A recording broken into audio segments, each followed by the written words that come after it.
Mbonako akkan si jaaladhuuf akkan si yaadetti galaana qaxxaamuree akkallaatti samiirra bararee nan dhufa jedheen ture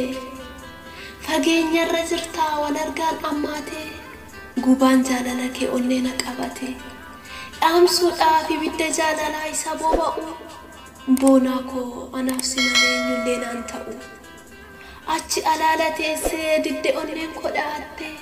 ati filannoo kooti hundarra naaf caalte qaamaan adda fagaannus qalbii Mbonako akkan si jaaladhuuf akkan si yaadetti galaana qaxxaamuree akkallaatti samiirra bararee nan dhufa jedheen ture fageenyarra jirtaa wal argaan ammaatee gubaan jaalala kee onnee na qabate dhaamsuudhaaf ibidda jaalalaa isa boba'u Mbonako anaaf si malee eenyullee naan ta'u achi alaala teessee didde onneen kodhaatte ati filannoo kooti hundarra naaf caalte qaamaan adda fagaannus qalbiidhaan wal bira yoo dirqamaa malee Mbonako fagaachuu hin fedhu sirraa daa'imummaa kaanee kan waliin guddanne seenaan lakkaa'amnee waliin dabarsine icciitii jaalalaa kan walirraa barree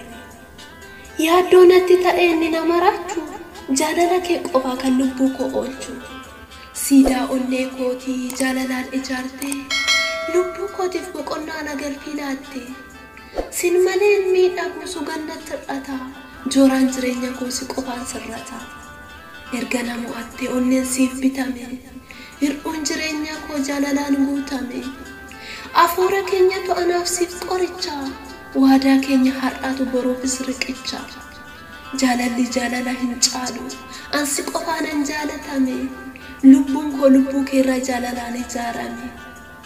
iddoo guddaa qabda yoomuu na keessaa jaalalaan namoota tolaantummaa teessaa anoo qabaa tokkicha kan naaf caalu kuma jaalalli isaaf qabu tasa hin qabu dhuma Mbonako mee ka'ee waasiif hima yoon jiraadhes alaala qaamaan sirraa fagaadhe seenaan na gaafata waadaa keessoo nyaadhe fageenyi daangessee ina baarru baraan riqicha jaalalaa nuuf ijaaree nuuf hambaasa karaa qoraattiin baay'atee karaan koo ta'us cufa ijaarsicha diideen lafati jirtu dhufa jaalalli hunda mo'a gatii hin qabu kan fakkeessu karaan koo fagaatus sirraan an daangessu walirraa fagaanne taanus duddaaf garaa lafa yaanne keenya gaaf tokko gaaf baraa hunduu darga goree amaa ta'us bitaa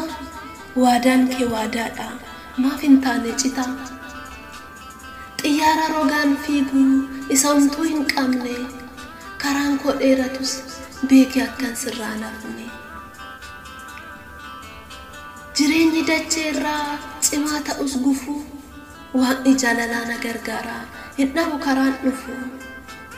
jireenyi dachee irraa cimaa ta'us gufuu waaqni jaalalaa na gargaara hin dhabu karaan dhufu